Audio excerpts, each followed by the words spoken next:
I'm hoping Ed Bishop will show up. Kind of still up in the air about, well, I should wait until 7, but still up in the air about doing an in-person gathering maybe on the 5th Tuesday, or, or something like that. And that's two weeks from now.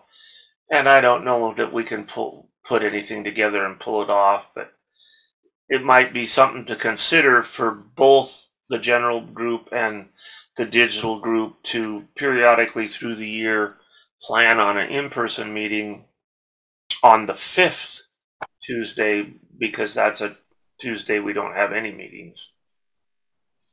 And see how that might come together.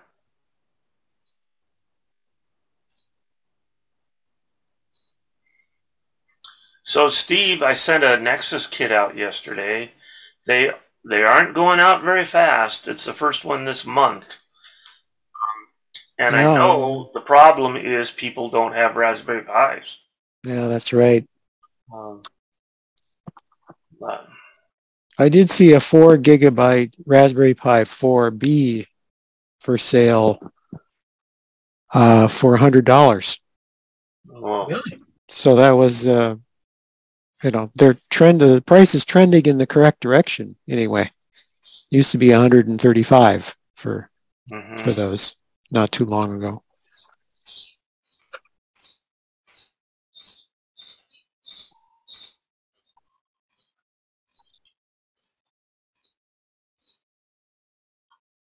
So yeah, now people are starting to show up at 7 o'clock, and here comes Rob.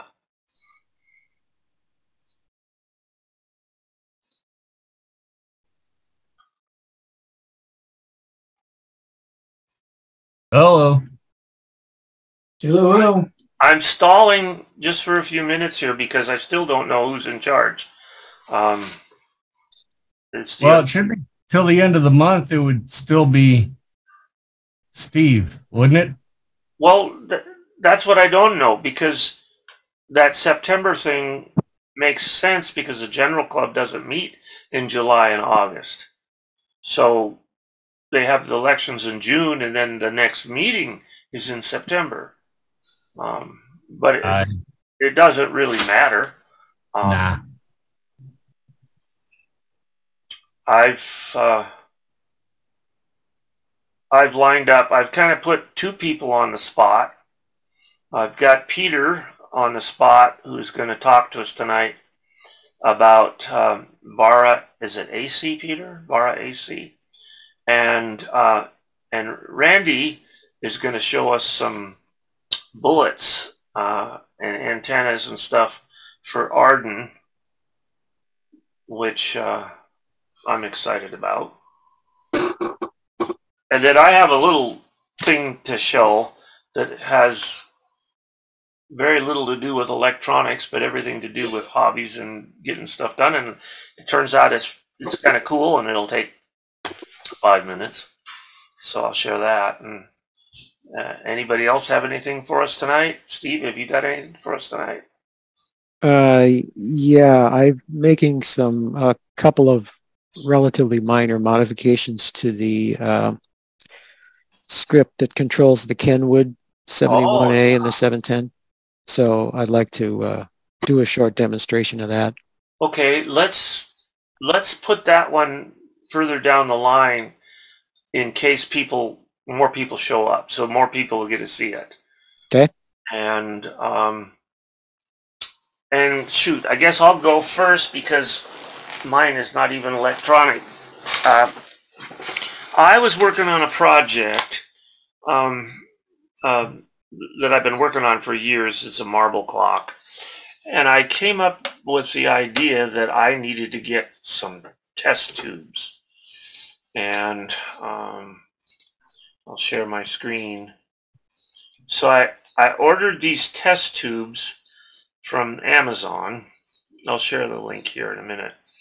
And I was cutting the bottoms off of them, and I was creating tubes that were going to fill up with marbles, and I was going to move them around first in a carousel and then in a grid, and have them drop marbles out at certain times. And in the end, I just completely, totally abandoned that idea, but I ended up with 30 of these test tubes, and I'll show you one here.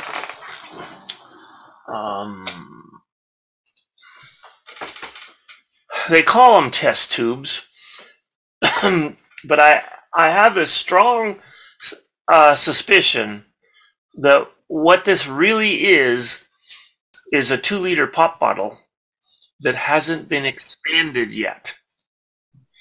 That in the process of making 2-liter pop bottles, they take this, I think it's called a slug, and it drops in and it's hit with hot air or something like that, and suddenly goes whoof, and it becomes a 2-liter pop bottle. But before then, it's nice hard plastic, and it looks like a test tube, and it can behave a lot like a test tube.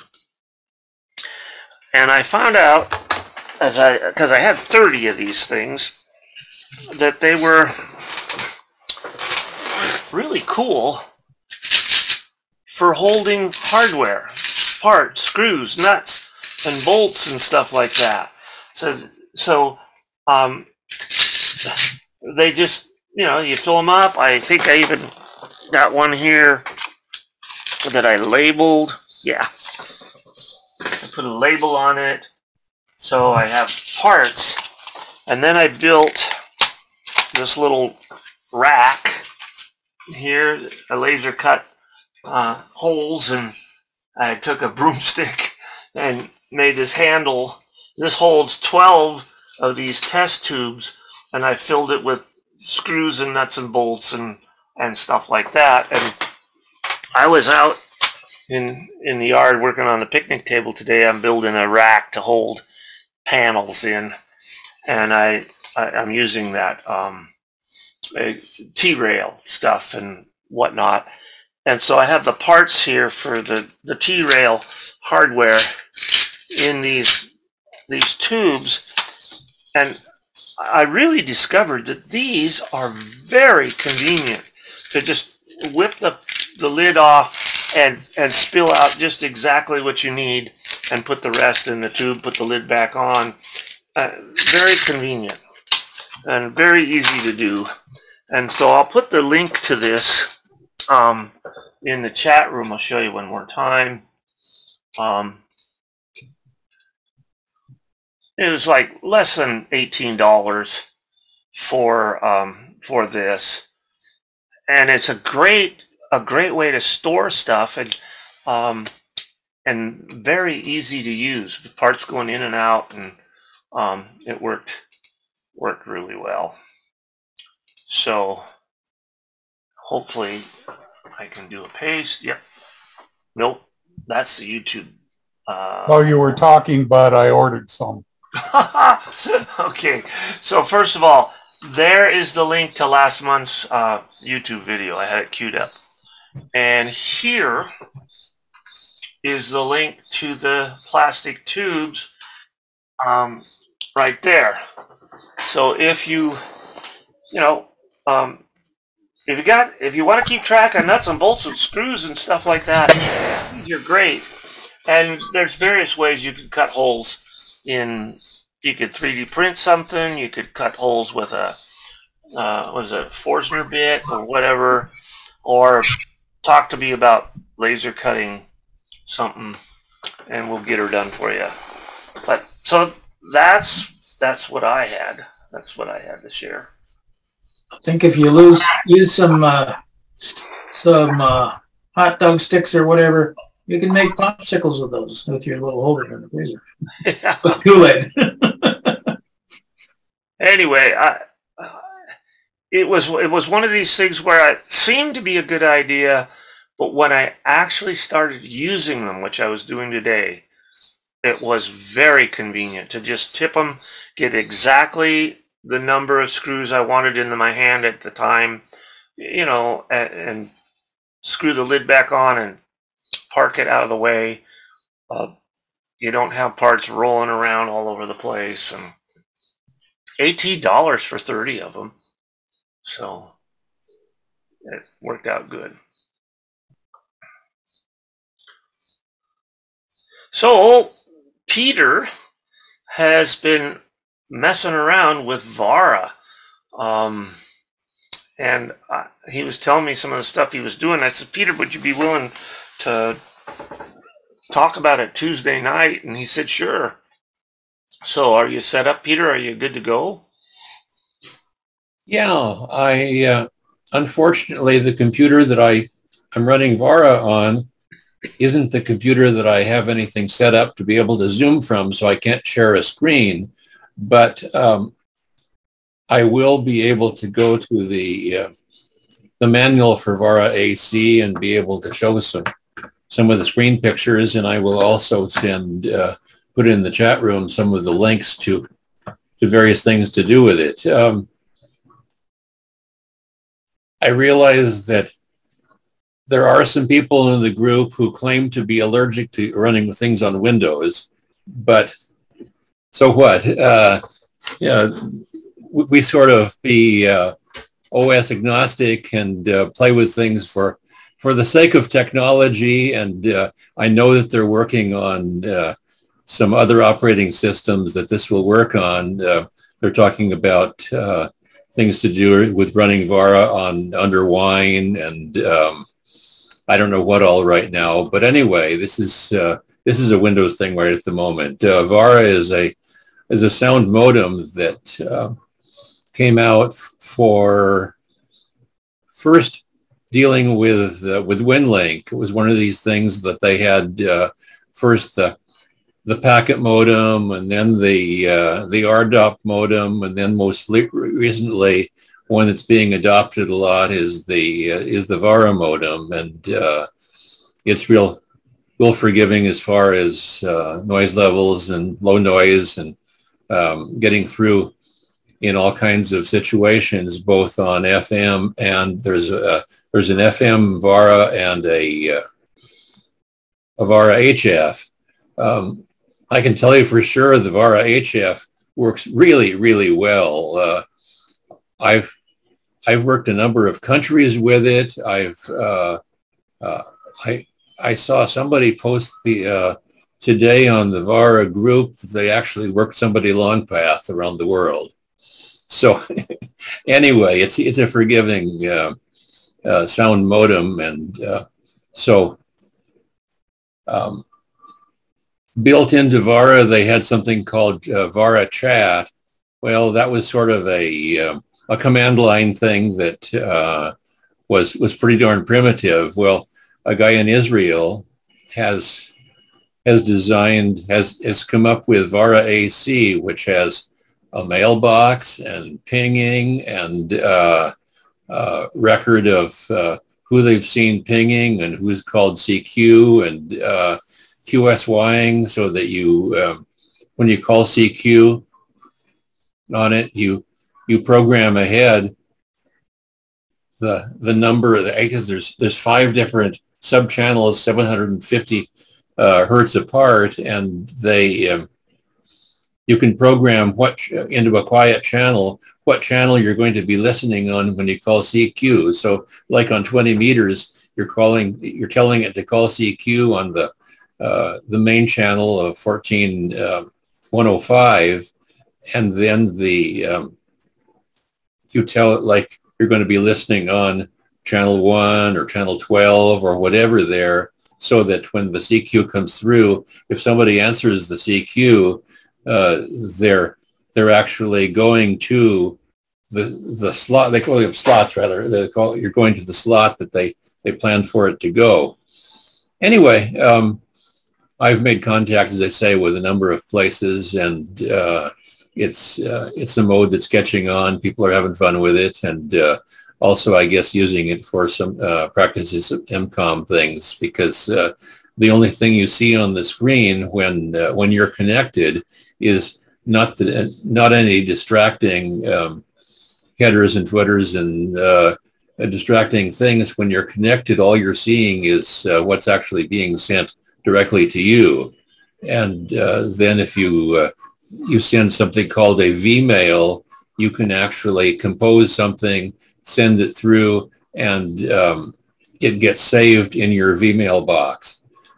Anyway, I will put into chat the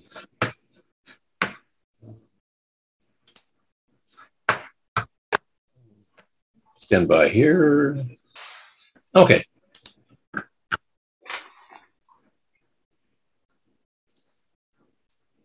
Okay, here's the manual for it, and what I wanted to actually show is some pictures of what the screen would be that you're actually seeing. Actually, you're going through the setup and so forth, and this is a screen of the what you're monitoring as far as the activity, the VU meter, where you set the levels of what the signal level is, trying to get somewhere in here. It shows the CPU usage, and you see just a minute there.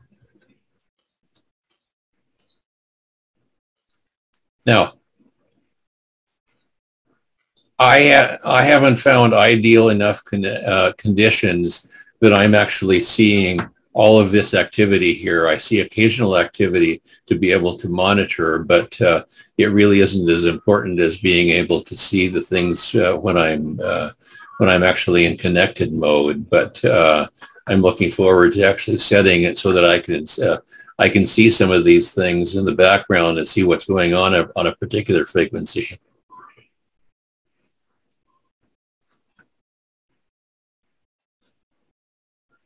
Okay. This is the screen that's active for using it all the time, and when I see here stations as they come on and do a beacon, and then you can ping those, and like you're doing with FSQ and so forth, you can get a signal strength, a signal and noise ratio, signal strength back from them. Here, when stations call CQ, you see here, I can't remember how many of them, it'll store like 20 or so of the last 20 or so that have called CQ, but on here, it'll be the call letters of them, and what time it was, what band it was, what's their call letters and the time, the bandwidth they're using. Now, most everybody is using the 500 hertz VARA, which is the free one that you don't have to pay for. I haven't seen anybody using the VARA 2300 that's being encouraged for $70 that they use in WinLink and those sorts of things. But the VARA AC is just simply the free one. Every once in a while, you have popped up on your screen this nag window that asks you if you want to upgrade. Well, you definitely don't. You just hit the clear to get that screen out of the way. But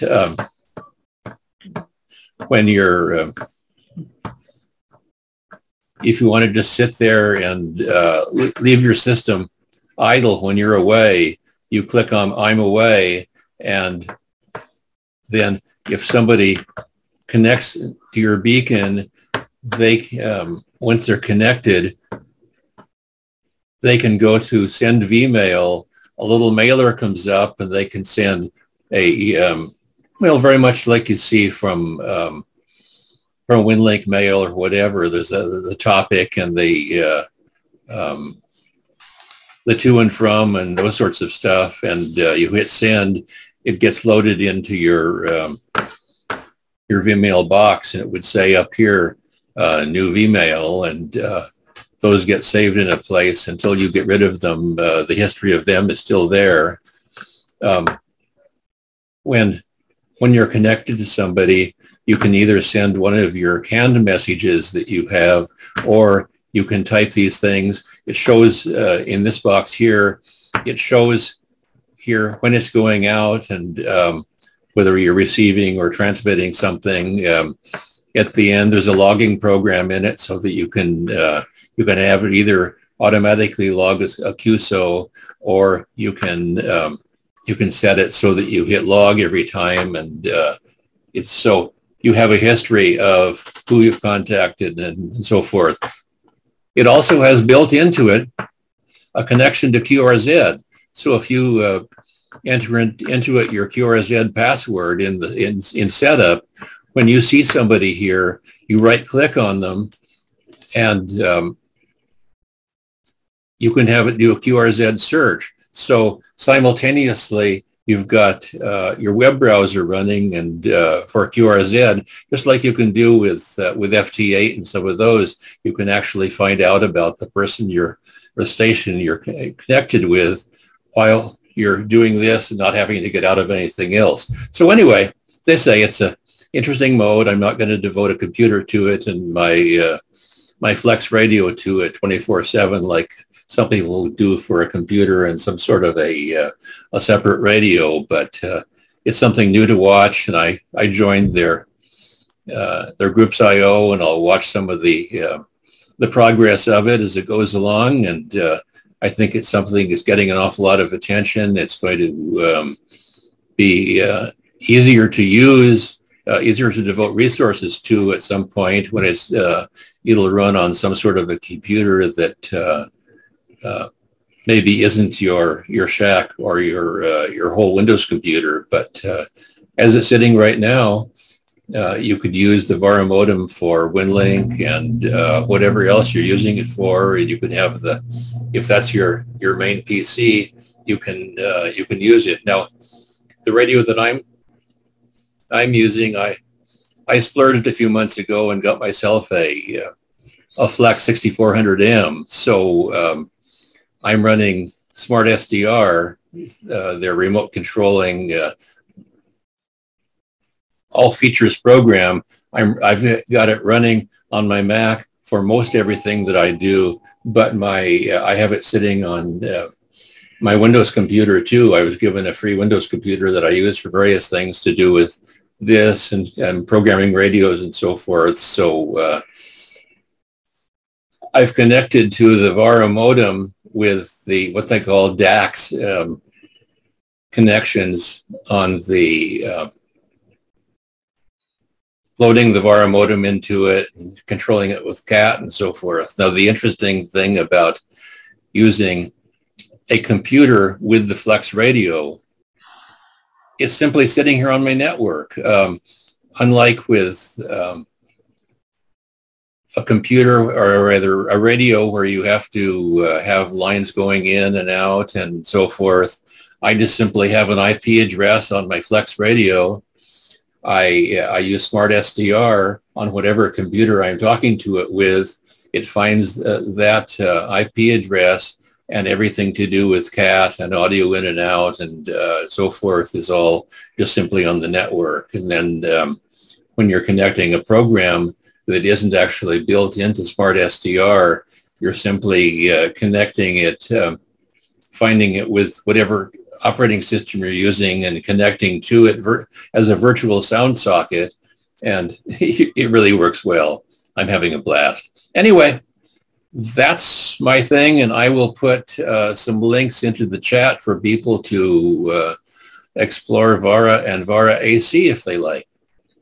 Peter, is there a limit to the number of characters you can send in a message?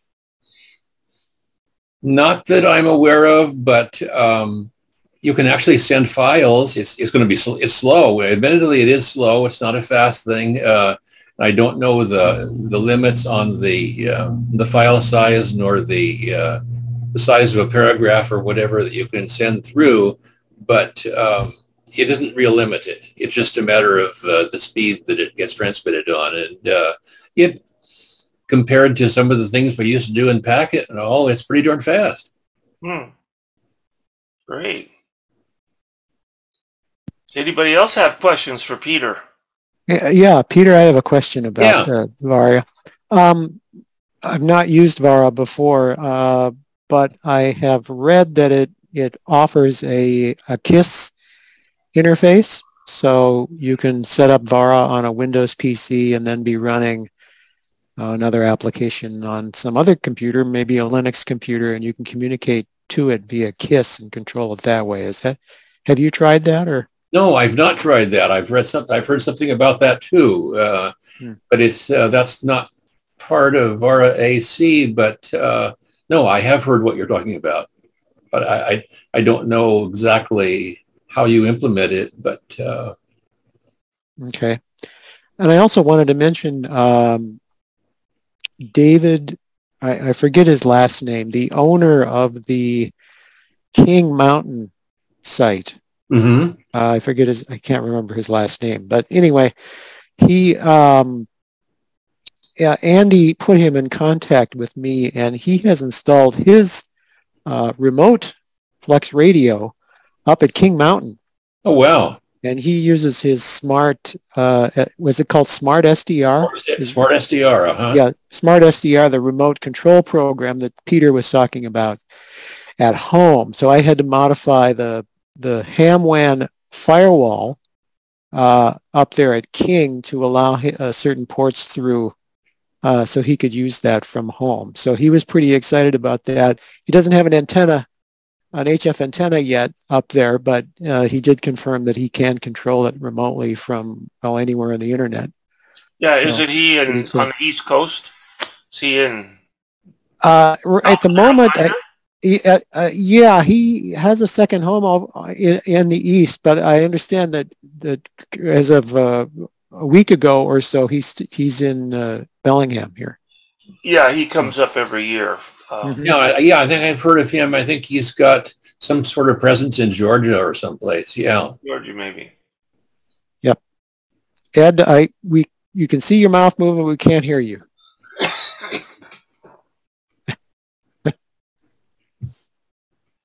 It's my... There you go. Can you hear me now? Yes. Yep. Yeah, it's David Hart. David Hart, right. Yeah. And he lives, his second house is in Atlanta, Georgia. Yeah, his dad put up the tower and stuff there on King Mountain and at the courthouse also. Right. Mm-hmm. So, yeah. Yeah, the Flex is a rather amazing radio. Peter, you were saying that you're running it over the internet. Yeah. And this is just your from your PC, the program that you've downloaded on there, and you're just running it through there. Yes. Question is, like I've got an IC 7300 and FT8, I run into it from USB. Would that work with the VARA? Could I USB to my radio instead of? Yeah, on the 7100 or 7300? 7100. 7300. Yeah, on 7300 you can put VARA on your PC and CAT and audio, just like when you're using FT8 or any of the other programs that you run on your computer now and talk to them. You can do the same thing with VARA. You can put VARA on your computer and do VARA things. And under VARA, there are CAT controls for the 7300. Right. So. Yeah, I do that with FT8. And I was just curious whether. Yeah, same type of way, same type of thing. All right. And then, for outside of your home network for doing Smart SDR, you actually set up an account with something called SmartLink that Flex maintains, and so you're not talking from wherever you are in the world directly to your Flex radio. You're setting the Flex radio to log into SmartLink, and you're setting your remote PC or iOS device or whatever you're running the Smart SDR program on to control it. You're setting it to talk to SmartLink also, and that does the serving and that, so that you're not worrying about having a direct unprotected connection with Flex between one thing and another. They're talking by way of the SmartLink server when you do it outside the house. But on my home network, it's just simply the Flex radio has an IP address, as does my Mac and my Mac Portable and my Windows computer. All have IP addresses, and they talk on the home network. Is there a way to? Oh, sorry. Go ahead. Is there a way to do that without using their servers? Say, use your own tunnel or VPN, and go directly from, point A to point B without going through their servers? Yes, there is. Good. Okay. David Hart opted to go exactly that route. He didn't want to use the servers for the Flex servers. He wanted to go direct. Okay. So in order to do that, you have to do a destination NAT port forwarding, and then open a TCP and a UDP port on your firewall, and then do some customization of the Smart SDR application on your remote location, or at wherever you're operating from. Okay, that's good to know. It kind of ticks me off sometimes that some of these companies force you to use their services, and then if they go bankrupt, you're kind of No, they're not forcing anything. They're just offering SmartLink as a convenience if you you set it up like. Gotcha. Okay, weather's kind of hot right now for me to be working on it, but I've been working on my 7300, trying to get ARDOP to work, and the USB connection takes a driver, and of course I'm running Windows 7 on Wine through my computer, so a whole bunch of complications there, and I cannot get that driver to install. I don't think it'll work with Windows 7, so I'm wondering if that. Well, I know it works on before the Flex. I had a 7300, and that Silicon Labs driver worked just fine on Windows in talking to 7300. In fact, I almost think that the driver was actually something that was built into Windows. I'm not sure that I actually had to take the Silicon Labs driver, but don't quote me on that one. But there is a Silicon Labs driver available that does work on Windows. There's also one for Mac, and I don't think you have to have a driver for talking to between the 7300 and a Linux computer, at least on the versions of Linux, the implementations of Linux that we've been using most of the time. Okay, when the weather cools off, I got to try that then. Yeah, it's pretty much plug and play after you get it a little bit of tweaking. So I had a couple of things on that. The Silicon Labs drivers are specifically for cat control. So they don't have anything to do with the audio interface that's also coming over that USB connection. Exactly. Into your Windows virtual Windows computer. Yeah, well, yeah, that could be a problem because so far I've got the computer. It'll run the radio, it'll transmit, and it receives, but no sound goes through. Well, you just have to find the right object name, whether slub something or other that designates the sound, virtual sound card that you're talking to on the 7300. So it's just a matter of finding the right one, and I'm sure it must be something that could be functional. And I had the same thing happen on mine, and I ended up having to go in. I went over to the winlink.org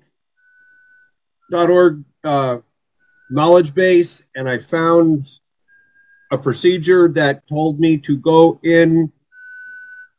I'd have to go look it up again, but by going in another which way, here came up this little window, and I had to tell it on that little window. It was like a double redundancy sort of a thing to choose those sound cards and use those sound card applications and then it worked just like a charm. And it's worked like a charm since.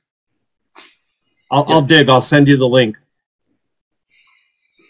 Because that solved it for me, because I went in there and it's like this other which long way around, and there it was. And the other possibility, I know that I think I heard last time that your goal was to send email, right? WinLink email via ARDOP. Was that your intention? Yeah. Okay.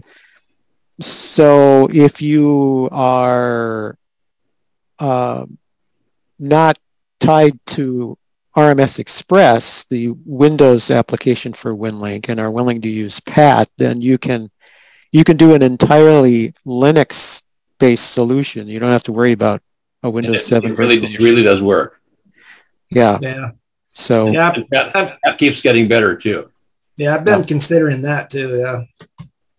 Okay. I mean, I know the difficulty of getting some of these drivers and sound card interfaces to work on a virtual Windows, you know, an emulated Windows. It's not even a virtual Windows. It's an emulation. So it's, you might cut your losses and go all Linux if that's where you want to go. And I think you also, although it's complicated, I think you could also probably make WinLink Express an object that on your network that can talk into it, but you just sort of need to push the right buttons and connect things together. But it could be, I'm not sure that it really has to be running on the same computer that you're that's talking to your computer and your radio and so forth. I know I've been able to make on my Nexus board and Raspberry Pi that version of Direwolf become a network TNC, which I was able to easily access from my PC. Is there the equivalent of that in ARDOP where you can just use the IP address of the Linux, your Raspberry Pi that's running ARDOP to do what you want it to do? Does that work? Yeah, there's an ARDOP. It's called ARDOP C, it's called ARDOP C if you're using Linux. If you're using a Raspberry Pi, it's Pi ARDOP C. I believe it's been a long time since I used it, but I believe it does provide a KISS interface. So you run ARDOP C instead of Direwolf, or in parallel with Direwolf if you want to.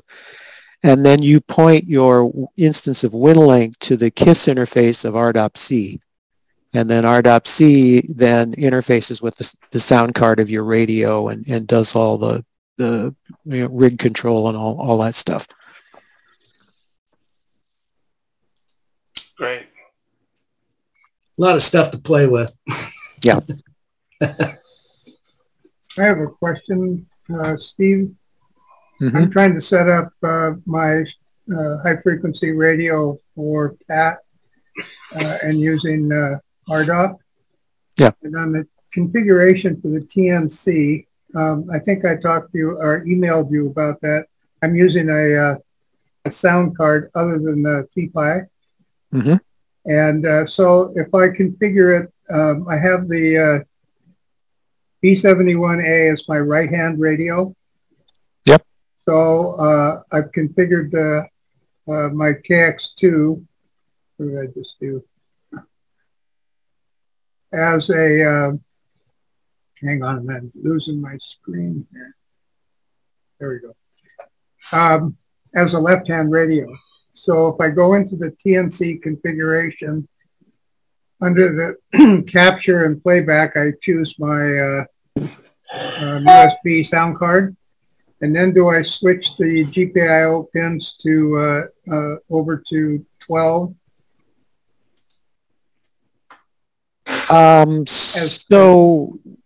Okay, so that you're talking about the application I wrote that's part of the Nexus. Is that what you're talking about? Yeah.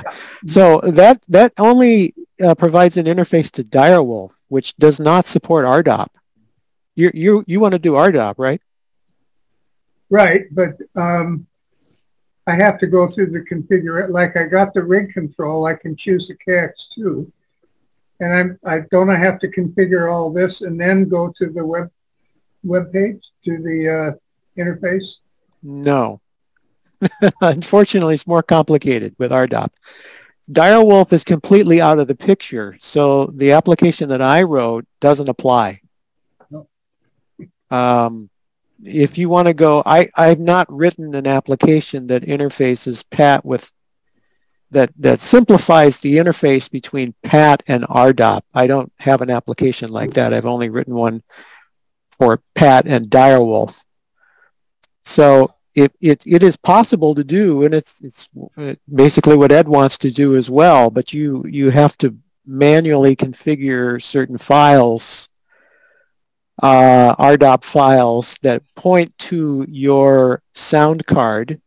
So you have to manually edit some files that tells PyARDOP to use your sound card, and then there's some rig control commands in the PAT configuration file that tell it to control your radio for cat control. So it's quite involved. That's why I ended up writing one for Direwolf, because there were so many configuration files that needed to be changed in order for it to all work together. The advantage of ARDOP in the Windows world, the advantage of ARDOP, if you're using it on a Windows PC with WinLink or with RMS Express, is that ARDOP is built into RMS Express. So there's a configuration page, GUI, you go in there, you just set it up, and it's a lot simpler to use, but that's not the case on Linux and on the Raspberry Pi. Well, that answers my question. I've been going round and round in circles with Direwolf and PAT, which obviously is it's not going to work. But I have got a Windows computer that I blew the dust off of, and I've got the WinLink Express, so I'll just go ahead and see if I can't figure that one out. Thank you, though. I appreciate it. Sure. Yeah. Saved me a lot of pounding my head against the wall. Yeah. If you go to chat, you'll find some URLs that I put in there for things to do with VARA and VARA AC, and there's a link to one of the AmateurLogic, one of those YouTube things on YouTube that you can get that has some live evaluation of it. And I just found that. I haven't looked at that, but I've seen the other resources that are there. So anyway, there's some places for you to go and explore VARA if you like. That's great and very interesting, Peter. Any other questions about VARA, ARDOP, anything for Peter or Steve before we go on to the next topic? Oh, quickly, did I mention that David down in Denton, Texas is trying to get set up on it. So we'll be able to report back his success, whether we can communicate back and forth with him, and maybe that'll get some more people interested in doing some playing with it or transferring messages that come from him to others by various modes. But anyway, he's working on it. Right. We were talking with Dave this morning on our Zoom during the County Net, and he's making some progress, but he's not all the way there yet. But he's punching forward. He's going to make it work, which will be good. I think he said he discovered there was a gateway or a node or something very short or very, very close to him for ARDOP, I think it was. Do you remember, Mark? I was bouncing back and forth between screens. You're talking about Dave's like connecting with the one that's 1.5 miles away? Yeah, on 40 meters. Yeah, on 40 meters, he's connecting 1.5 miles away. I'm wondering how his antenna configuration is on both ends. Well, I would think the ground wave over that distance might work, so we'll see how it goes. If I remember my license exam from years and years ago, that we could get away with ground wave for 30 miles, on any band, and It'll work during the day, but at night, forget it. yeah. So, Ed, would you say that what's happening with your 7300 is it's not fully keying? It's like it blips and then it doesn't really connect?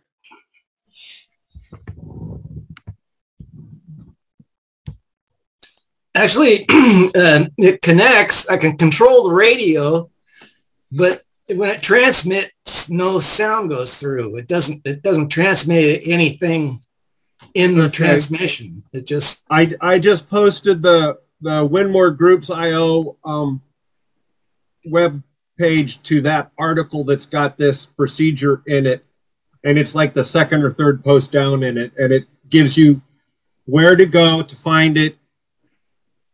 Down through, you have to go into the app and you roll down through it. I mean, I could pull this up and show you, but it's on the other computer. It'd take me a second to get it.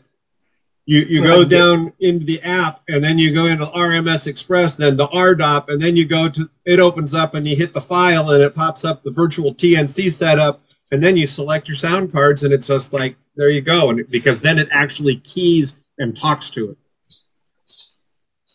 Okay, I'll try that. Yeah, it's the link to the page is in the chat. Yeah, okay, I got it up there. So why don't you go ahead, Ed, and look into that, and you can hook up again with Mark if you need to, and between the two of you, you'll get that going. Yeah. So before we go to Arden, Steve, you had some news for us about an update. Do you want to take it? Sure. Yeah, it's not anything earth-shattering or anything, but I've made a couple of changes to the script that I wrote to control the Kenwood 710 and the 71A radios. So let me share my screen here.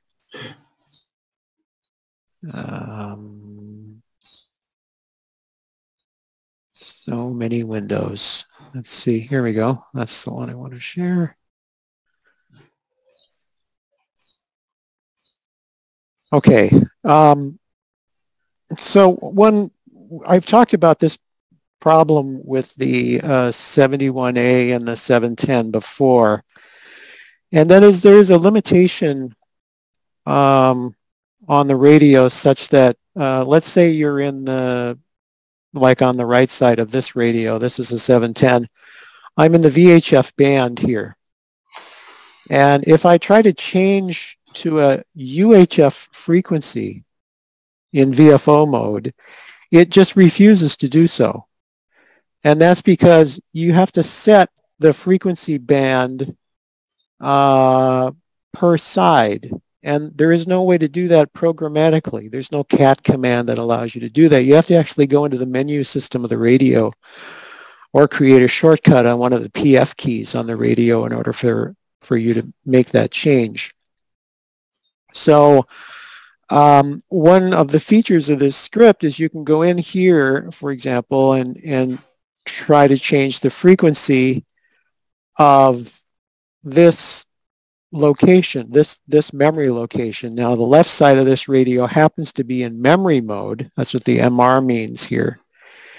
And so the way I had it originally was that if I tried to change the frequency here, let's say I just changed it to 440370, because it's a memory location, I'm actually modifying this memory location, which is maybe not what you want to do. So the feature I added is that if I try to change the memory location, the script senses, oh, you're attempting to modify a memory location, and it's telling you that you're about to do that. And you have three choices here. Yes, go ahead and modify that memory location, or copy the data that's in that memory location into VFO mode. So in other words, take this side of the radio out of memory mode, put it into VFO mode, but use all the information that was in that memory channel in VFO mode. Okay, then it will allow you to change that frequency, for example. It also works with shift direction, plus, minus, or simplex, and tones. Anything that you're modifying here in this memory channel will kick up this message that prompts you to make sure that you understand what's going on. Yes, I want to modify this memory location. No, I don't want to modify the memory location, but I want to go into VFO mode with all the same data, or cancel and do nothing. Okay, so I'm going to cancel here, and I'm going to try it a little bit simpler method here with simplex, or even better, reverse. That's a good example. So on this radio, you can click reverse. So if you have a shift direction that's either plus or minus, and you tap reverse either on the radio or click it here, it's going to kick up because it's in memory mode again. Are you sure you want to modify this memory location?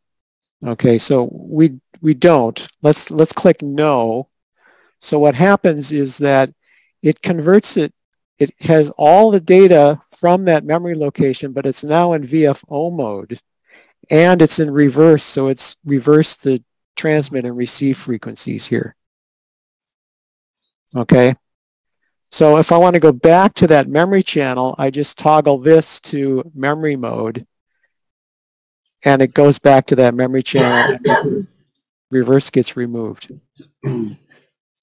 Okay, so this gets away from the problem. Some folks were complaining about the fact that, well, geez, I inadvertently modified my memory location. That wasn't my intention. I just wanted to do something temporarily. So this is a way to get around that. Sometimes you do want to modify the memory location. That's why I gave you three choices there. So anytime you're in memory mode, you want to modify the tone frequency, the shift direction, or the actual frequency. You'll be prompted with that message to make sure that you understand what you're about to undertake.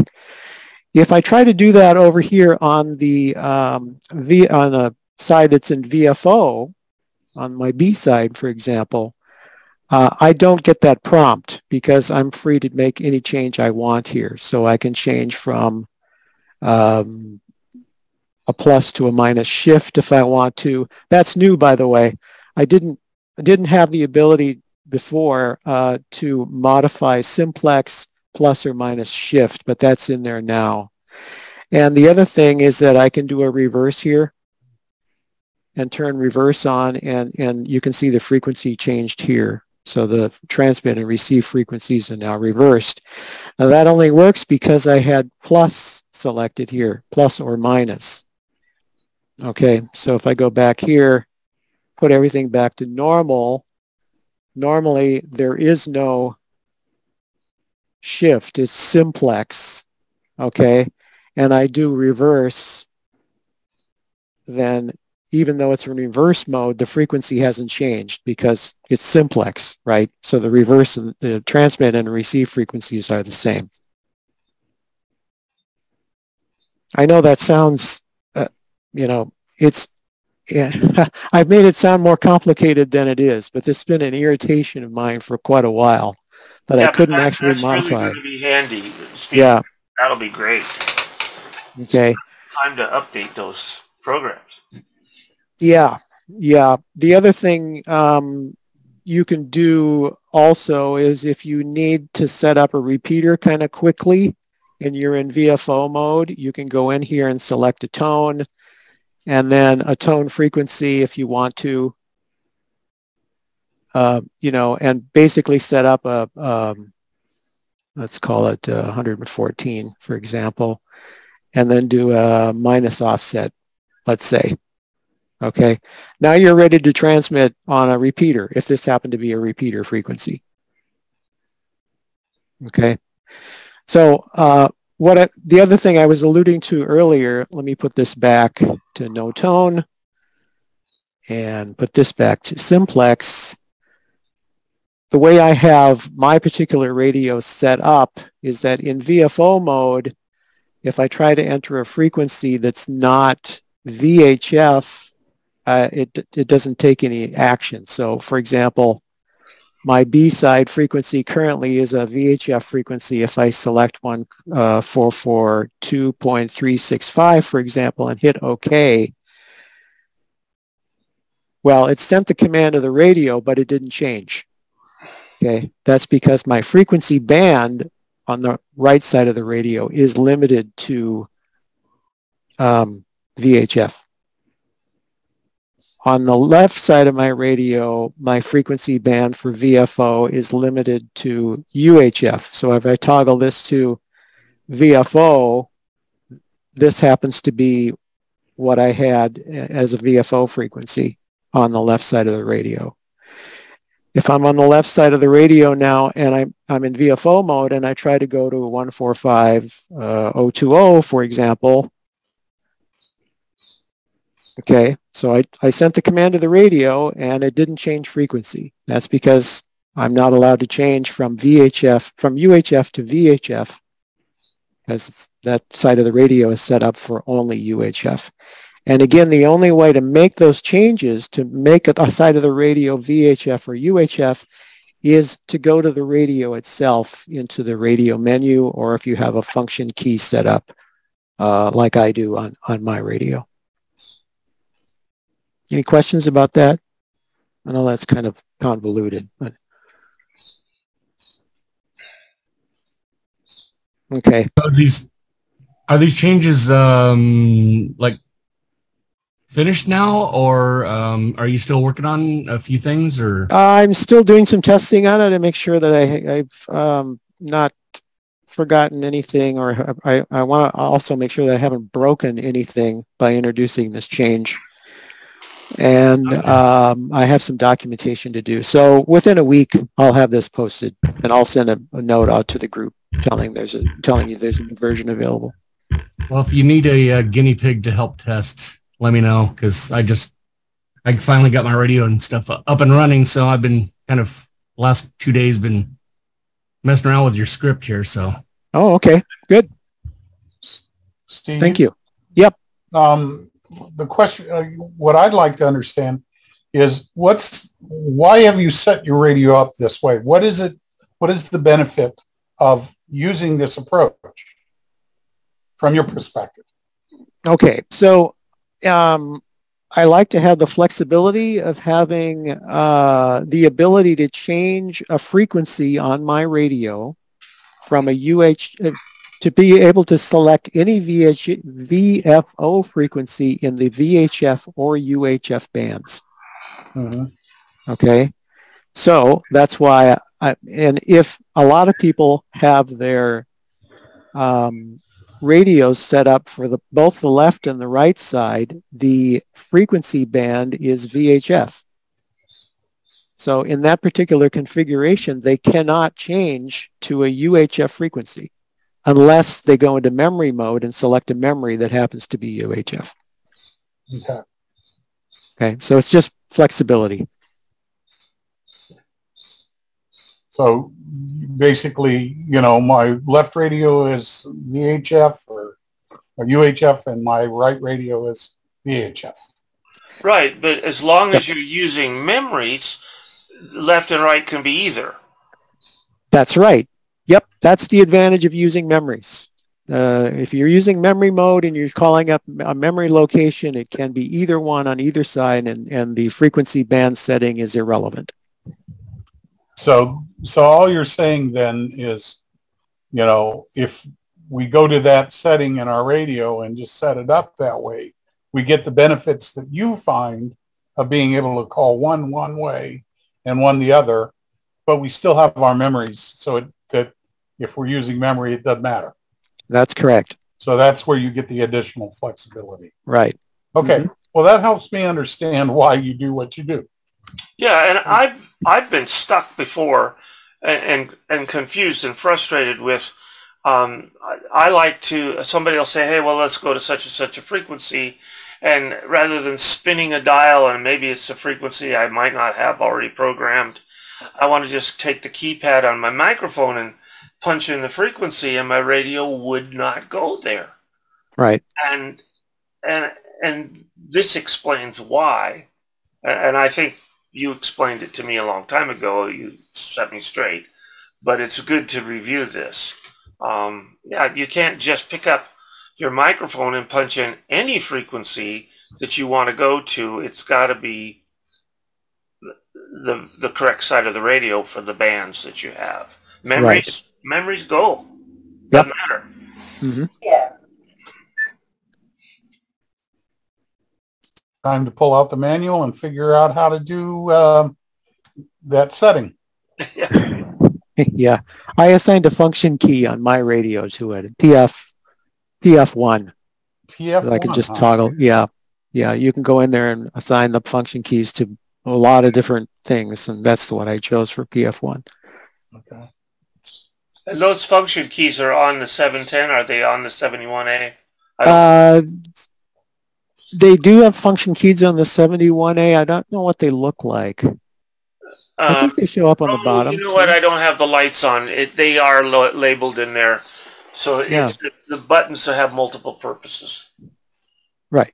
Yeah, that's right. Mm-hmm. Well, that's great, Steve, and thank you for, thank you. All of us would like to thank you for your efforts and your continued enhancement of all things Nexus and ham radio. I got a call this week, or contacted by Randy about he's got some AREDN stuff that I didn't know. He had so many things about AREDN, and we're going to do some horse trading here for some equipment, just to lay the groundwork. Most of you know I live on Birch Bay, and Rob here is pretty much just across the water from me and up on the hill. And we have had a dream for a long time now that we could create some sort of a RF link between our two places for AREDN. And I was looking at some stuff that the guys down in West Seattle were doing, and the equipment that they're talking about, and thinking about upgrading my equipment, going beyond this little tiny white box with an internal antenna, and getting a bullet with I think they call it an M2 with a gain antenna, and seeing if we can push the envelope and make things happen. And along comes Randy, and he's got all this equipment, and I thought, when he was telling me about it, I said, Randy, you got to share this with us. The stuff he's done, things he's done with 3D printers, things he's doing with antennas. So let's turn it over to you, Randy. Let's see what's happening with AREDN. Okay, well, I'll do what I can here. First off, you probably all know what he's talking about as far as this little box. Some of them don't have the external antenna.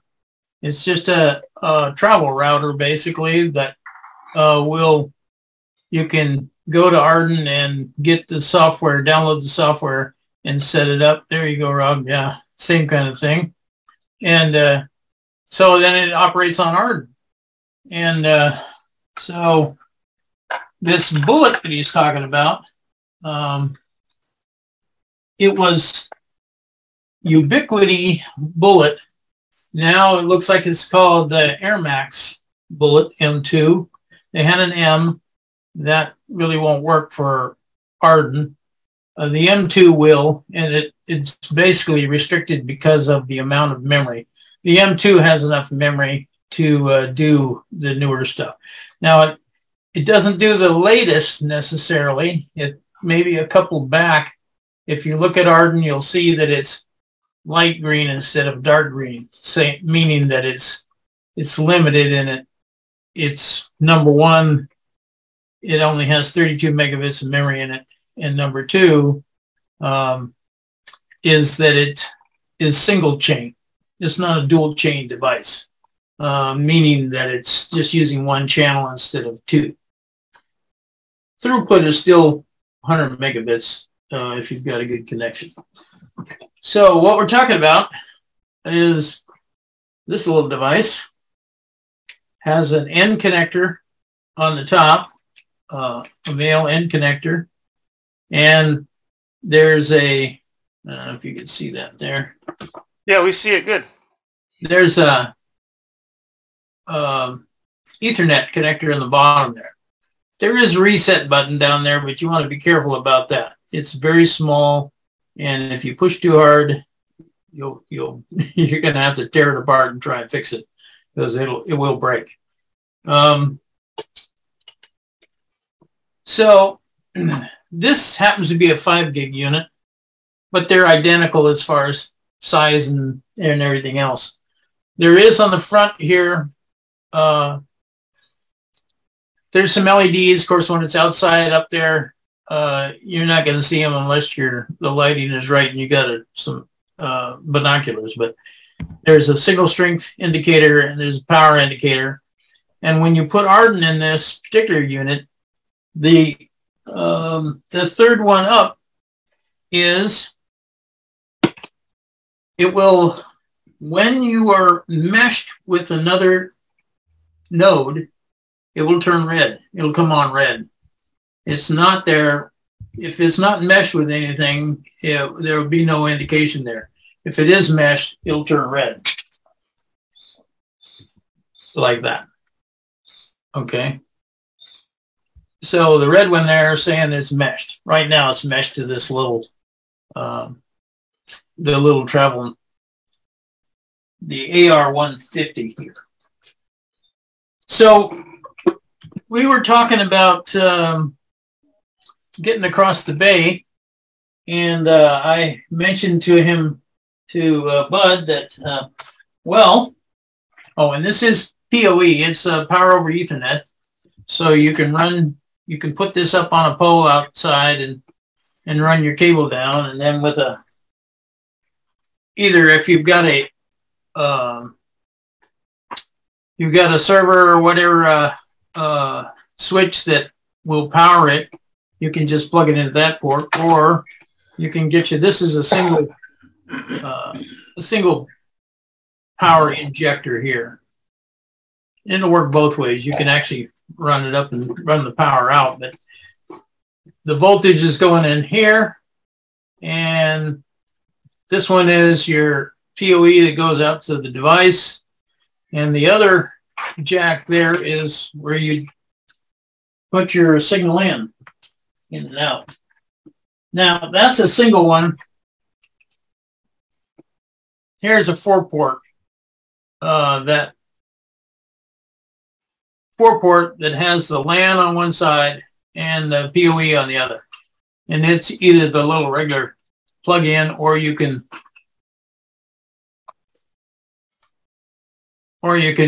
use the little connector to plug it in. Put whatever voltage you want in there. This doesn't really specify, but these things are usually either 12 volts or 24. You could go 18. Some of the power units that come with this for AC, they go up. They're 18, 15 volts.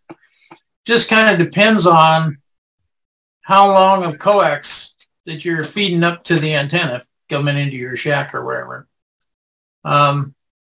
So this antenna here is one that I built. It's 6 dBi gain, and it's simply I'm going to try and put a couple of links up here on the chat that you can check out. The guy has there's complete instructions on how to build one of these. It just goes on there. He also has instructions on one of these, and if you can see it, it's a biquad that I've built it with just a end connector on the back. What he shows in his diagrams is he's using a piece of hard coax coming out 6 or 8 inches with a connector on the end of it. I wanted to just go this route. I actually built one of these that I put on an old satellite dish, and it would have worked great if there had been anybody that I could have talked to. But where I was at the time, there was no one anywhere that I could get on any antenna. Whether it was this antenna that I built, 6, or this one that I came up with, which is, I don't know whether it's 9 or 12, but it's a 2.4 gig Omni as well. I was going to recommend for a PoE switch, Sunba, the company that makes those fancy cameras Bud and I have. Yeah. They make a nice PoE switch. I got one. I've got another one on order. We got 8 or 24 port, 30 watts per port. So they're pretty nice. I don't know. You can't really see it. Well, this particular one here, I think is 100 megabits. They do have a gigabit. Whether that's going to make any difference, you know, is kind of up to you whether you want to go to the max so that you're covered or not. I don't think it would make much difference in what we're doing. I'm trying to figure out here if I wanted to put a file, a PDF or a link onto the chat. Can I just drag it over there, or am I gonna have to type it in? Or you might have to copy and paste, Randy. Okay, let's see. Copy the URL and then just paste it in the chat. That's what I did. Okay, well, I've got a PDF here, but I don't think I've got it. If you want to share the screen and put your PDFs, you can do that as well. Oh, okay, yeah. All right, so let's see. Let me try that. Let me do this. And I just drag and drop this over here to something like that. No.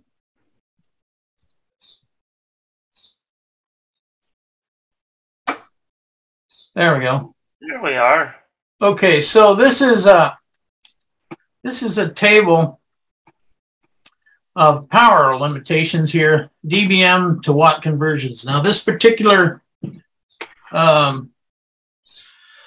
2.4 gig here. Why don't you push the size of that up, Randy?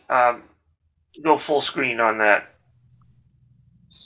Okay, let's see. Usually just shove it up to the top bar and it expands. Let me try this. Oh, there we go. Yeah. Okay, so let me get it. Oops, I gotta get it moved over. Okay, can you see the whole thing, or we're not seeing the top right now, but it's just a matter of scrolling now. Yeah, but you can see the right side of it. Yeah. Over here. I can't see it because the pictures are in the way here. Let me see. Maybe if I do that. Okay, there we go. All right, so this fellow here, I guess this CPC stech.com is where this came from, and you can see that it's 2013. I don't believe any of this has changed. Well, what they have here, conversion, this particular unit will do 28 dBm max, 630. The advertisements say 600 milliwatts. Well, if you're calculating it here, they say that the maximum that we can run is 36 dBm ERP for watts. Well, they say here that you can have max power of 1 watt or 30 dBm the transmitter itself. So the antenna can only have a maximum gain of 6 dBi. Well, here a little farther down, and this goes down to 24 dBm here, but so if we're talking 6 dBi, they're saying up to 30 dBm on the transmitter with a 6 dBi antenna is the max. So I did the calculation on this, and if this is at 28 dBm, assuming that's 630 milliwatts plus the 6 dBi antenna gives you a 2.5, approximately 2.5 watts of power out of that, and that's an omnidirectional antenna. So that ought to serve you well, I think.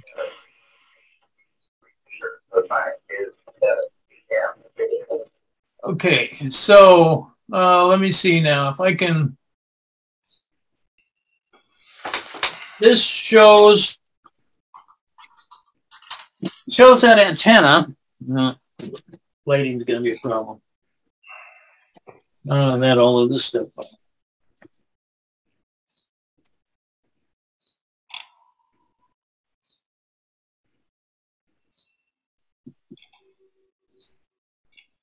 The antenna in there,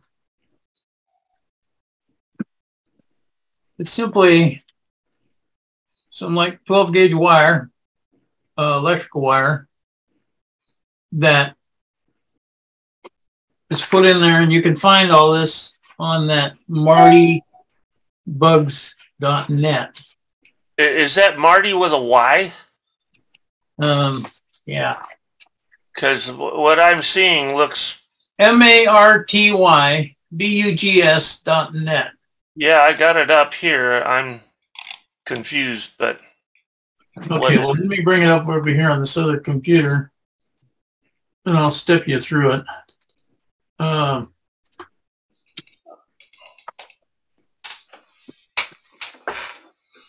Bug. I'm seeing Datsuns and Nissans and... Yeah. Oh, wireless networks info. Is that what we're looking for? There you go. All right. This is the compact collinear antenna. All right. I'll put a link in the chat room for you. Okay.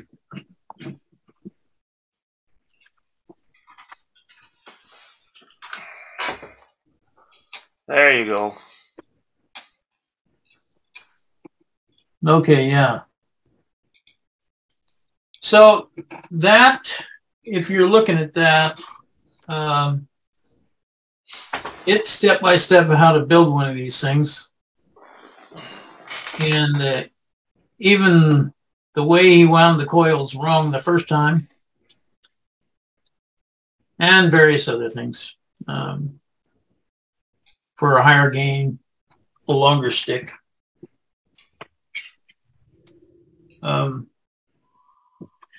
This particular unit's got a seal on the bottom of here. It actually is a RJ45 that jacks right into it. And this cover screws onto the bottom of it, like so. And the cable, it will fit through here, but not with a boot on it. You'll have to have no boot on that.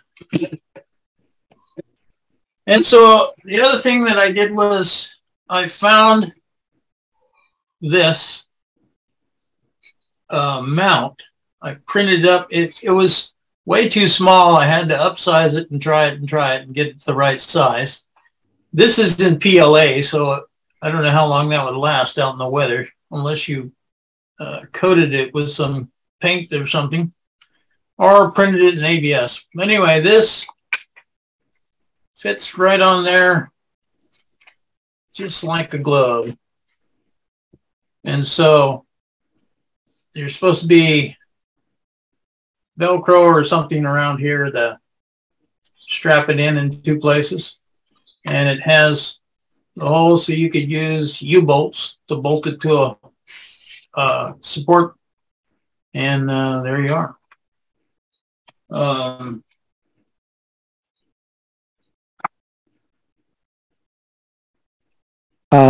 Bud and Rob, are you line of sight of each other? Yeah, but there's probably some vegetation, which is why we want to experiment with the 2.4. Okay. Yeah. You've run the path, haven't you, Rob? I did it one time, but that was a while back. And obviously, you're the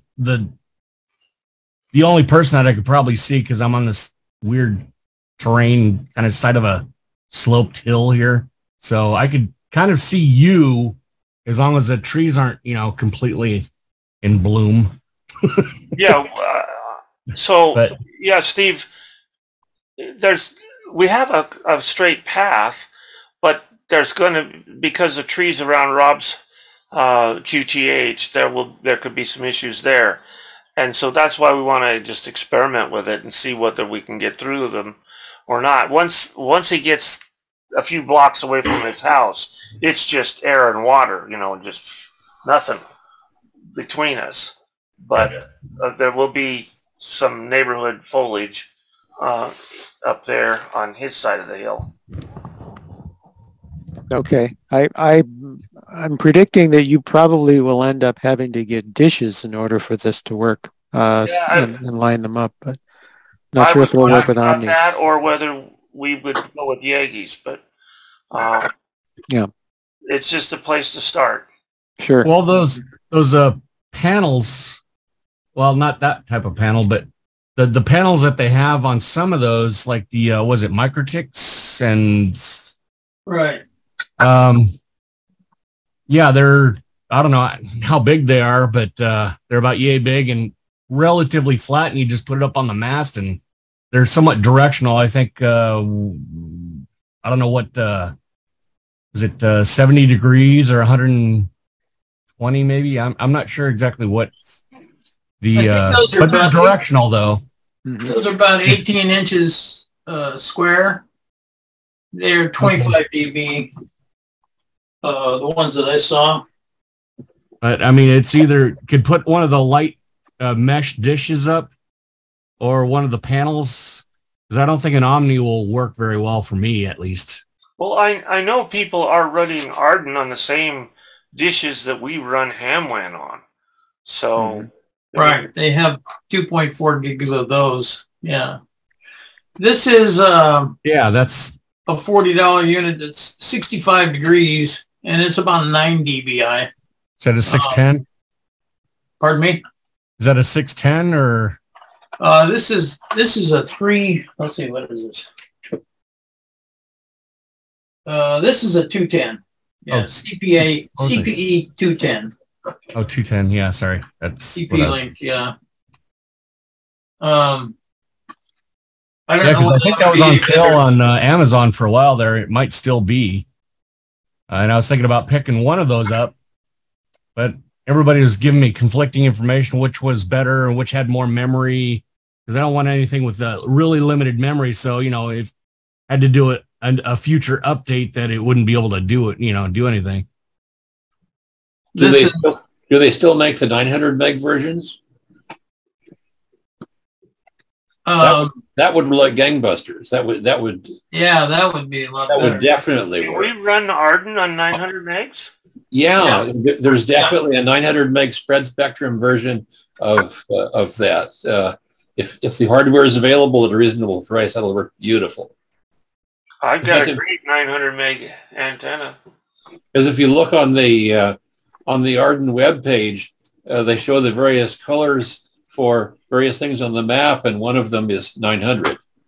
Yeah, that would be the best for your situation. Well, we might want to think about that, yeah. I mean, if this doesn't work at all, that would be the best. I used this when I was up a ways from Galen, and there was a lot of foliage in the way. I couldn't see his antenna, and occasionally it would work. Some days it worked great, and most of the time it didn't. So, but we weren't very far apart. Let's see.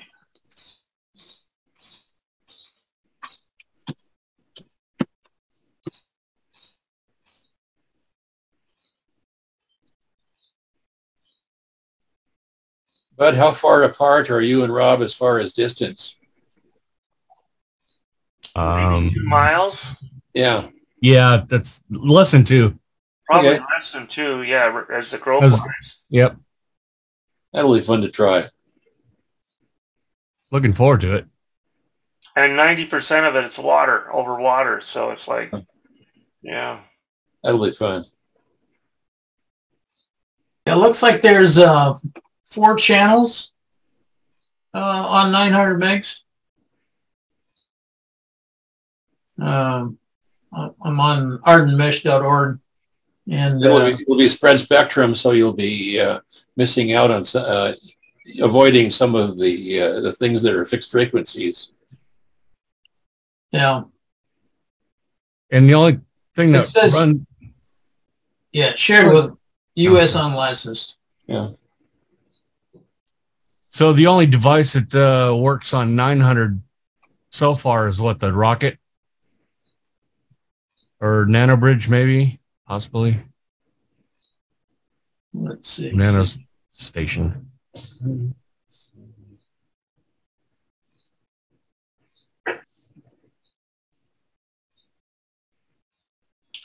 Well, we'll play around with this, see what we go, and then I think we ought to, if we think about going 900 as well, that seems to be promising. Yeah, something to mess around with. Has anybody else got anything for the group tonight?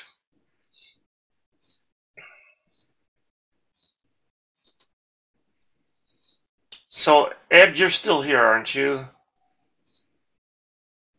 Yeah. Yeah.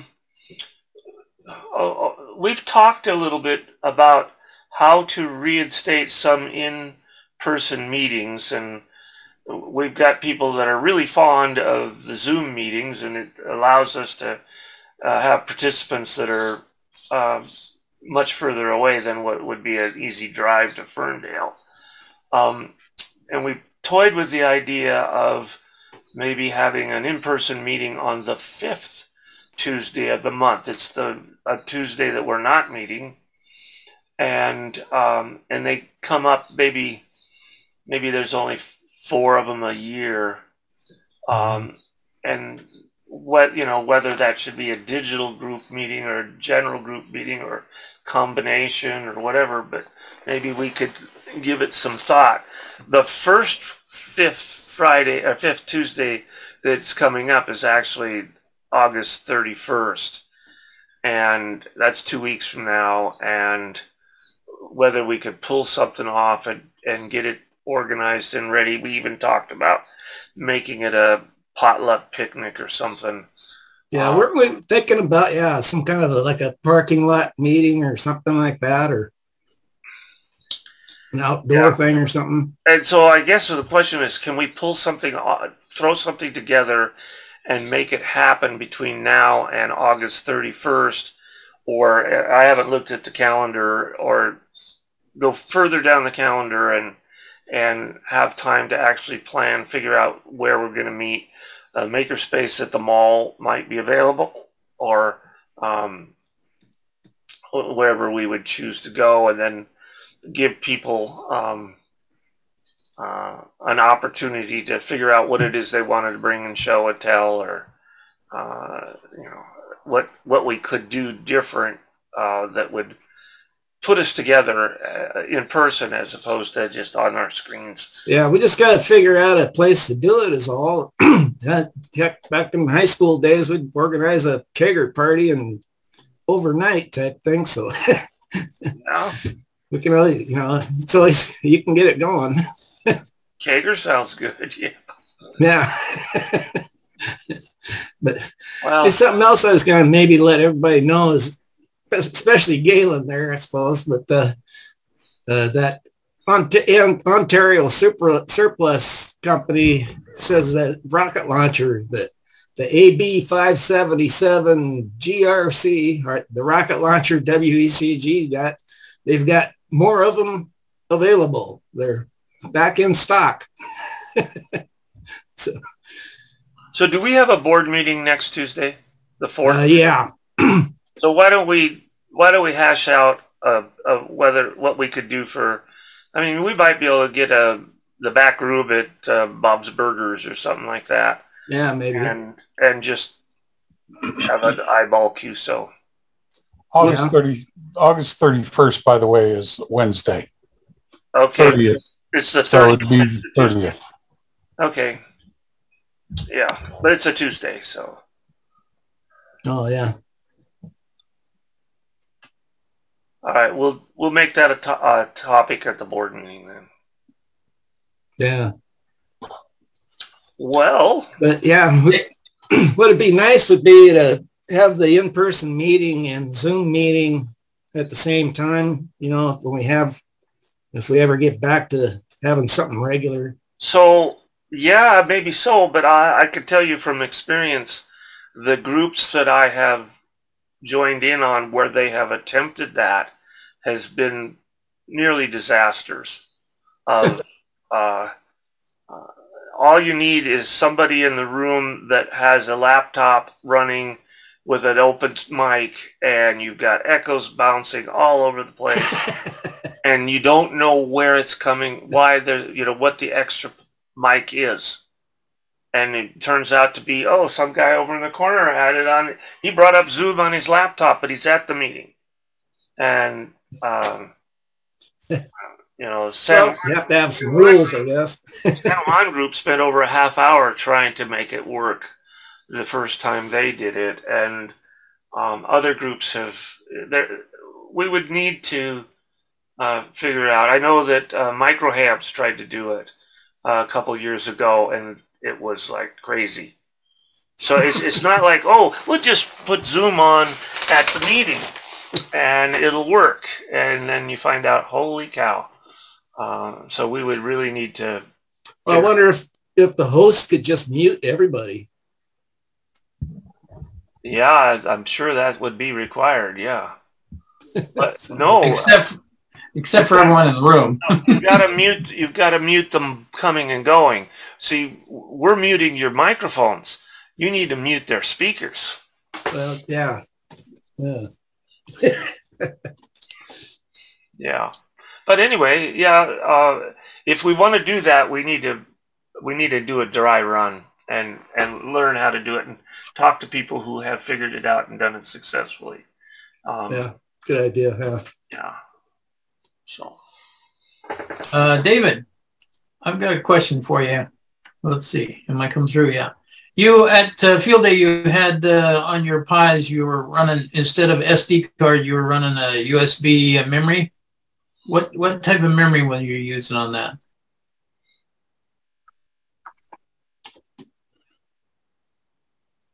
You need to unmute your mic, please.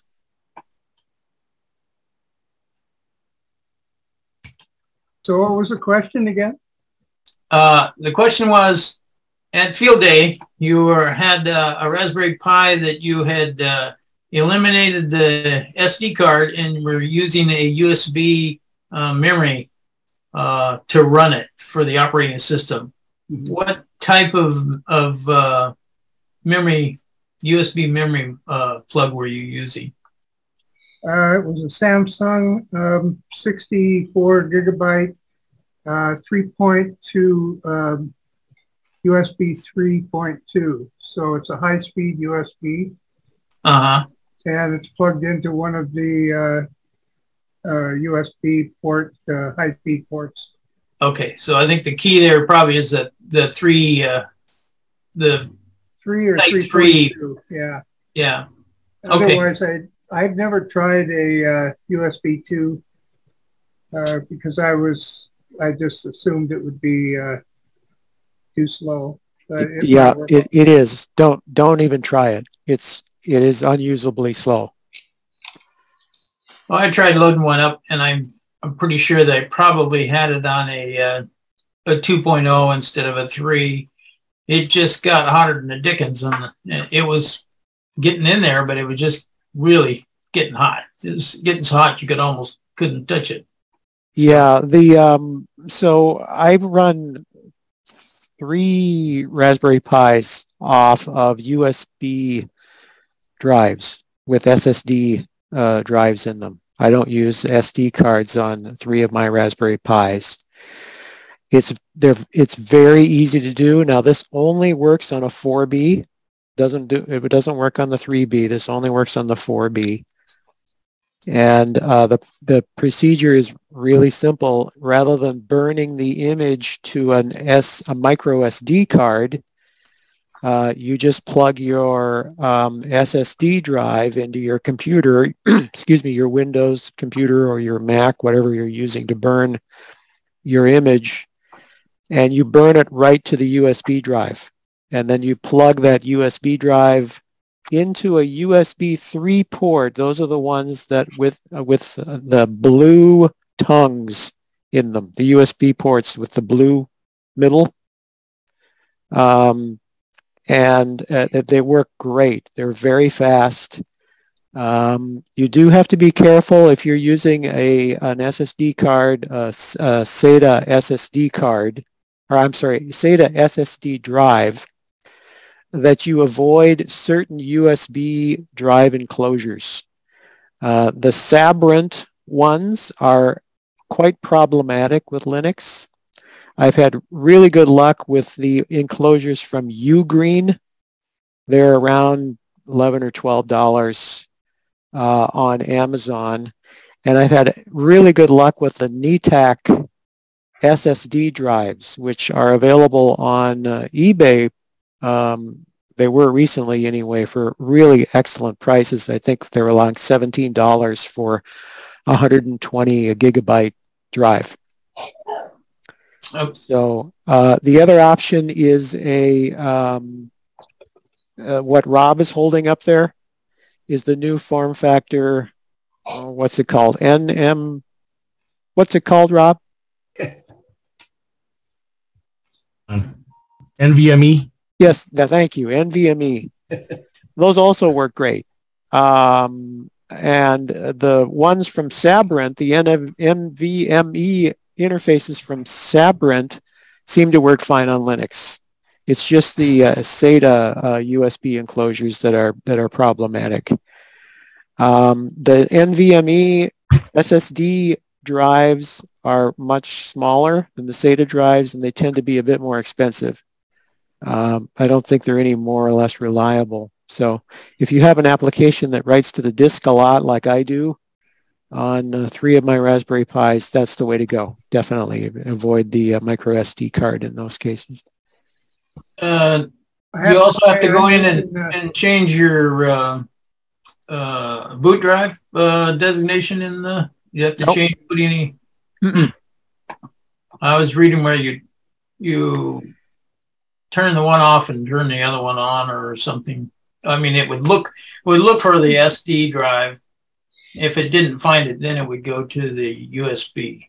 Yeah, actually, if you want it to do that, yes. Can they see you? But if you are just running the application, if you are running the application and just the way I described, and you burn the image directly to the your SSD drive and then plug it into USB 0 or a USB 3 port, I don't believe there's a micro SD fallback in that case, and you would have to modify the boot file on the on your SSD drive if you wanted to do it that way. As long as you're using a Raspberry Pi 4B with the latest firmware, it just works seamlessly. You don't have to worry about it. I don't run a backup. I don't use a backup micro SD card for my application, so I haven't had to worry about that. I am running a USB 3 on a Raspberry Pi 3B. Right, but the Raspberry Pi 3B only has USB 2 ports. Well, for some reason it works fine. Oh no, it'll work. It's backward compatible. They'll work. A USB 3 drive will certainly work in a USB 2 port, but it's much slower. Yeah. Have you not noticed it's slower? Well, I've got it in my Go box, and I'm not sure it makes any difference. You know, it's not okay. It's not like I've got it set up here on my desk. It's oh, okay. No, it's basically, it works fine for the digital software like FSQ and WinLink. I don't have any problems with that. And that would basically be the only type of software that I would use with it. The rest of it is just, well, it works. It works with the B71A. Okay. But no, good. I haven't noticed a speed problem. But yeah, well, in my where I'm using the SSD drives attached to the Raspberry Pis are not for ham radio applications. They're for data collection and other things. So I need I need more speed than that would provide. Yeah, I did try using an SSD inside of an enclosure on the 3B, and it doesn't. It's definitely labor, and it doesn't work. Right. It works on the 4, but not on the 3. Right.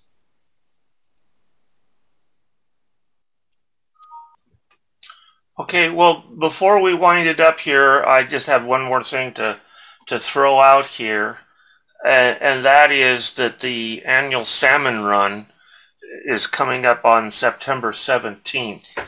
And this is a QSO party. I've participated a couple times in it. It's a lot of fun. Hams around the state will get on the air, and people from our state and from around the world are trying to work every county in the state of Washington. And there's a list here of all the counties. And Whatcom County is usually a sought-after county. Andy and I have talked about this, and so we're giving some thought to maybe setting up similar to what he did for Winter Field Day and get a station on the air in a park or someplace. Oh, I think he was talking about a ball field in Linden that would be available. And but it's also something that you can participate from home, and maybe we could talk about it more as the date comes closer, and have some fun with it amongst ourselves and see how many counties each of us can work in the state on Saturday, September 17th. It's fun. It's HF bands and limited to CW and voice. Yeah, this year they're not going to do digital. And of course, when they're talking digital, they're talking like FT8 and stuff. So whether we could do our other options or not, but voice is just fine. It's a blast. It's just fun. It's not. There's no pressure to it like there would be in a contest. It's just people having a good time, and quite often you make a contact, and the next thing you know, you are having a nice chat with somebody when they start saying, "Oh yeah, my daughter goes to college there in Bellingham," and you know, whatever. And so I would encourage you to participate if you can, and if we can set up a remote station where you can drive over and sit down and get on the air, that would be great for people that don't have HF capabilities. So September 17th.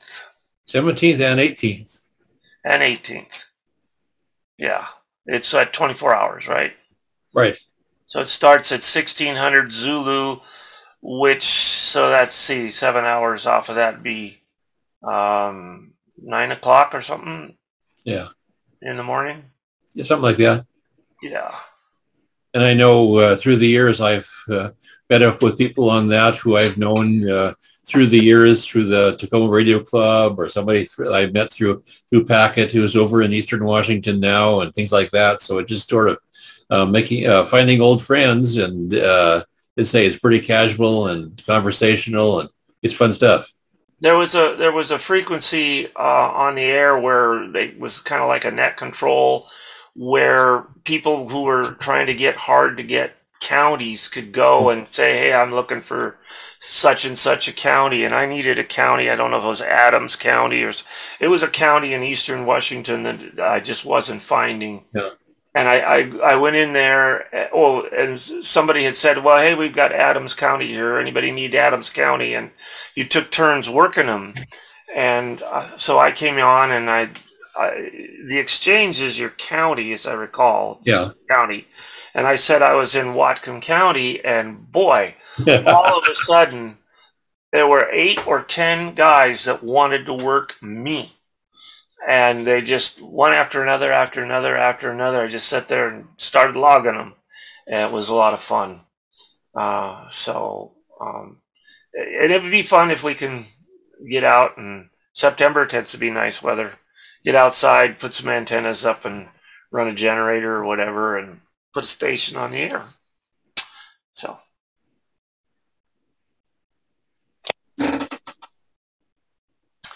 Okay, folks. If there's anything else, come now, or we're going to stop the recording. And one more question. Yeah. What have you guys heard about? I got this email about this Pi KVM network thing. What? Know anything about that? What was that? Pi KVM. Apparently they're doing their own network or something. Oh, heck, forgot where I put it now. Huh. Well, anyway, apparently you guys haven't heard about it, so. I got a phone call. See you later. Yeah, okay, Ed, you can do a report on that next time. Yeah, let's look for it, yeah. All right, folks. I am going to say 7 threes and push the button. Everybody wave goodbye. Later. Put the big screen on. And everybody have a good evening. And enjoy the weather. Yeah. Yeah, it's going to get warm again. Yeah, unfortunately. 7-3.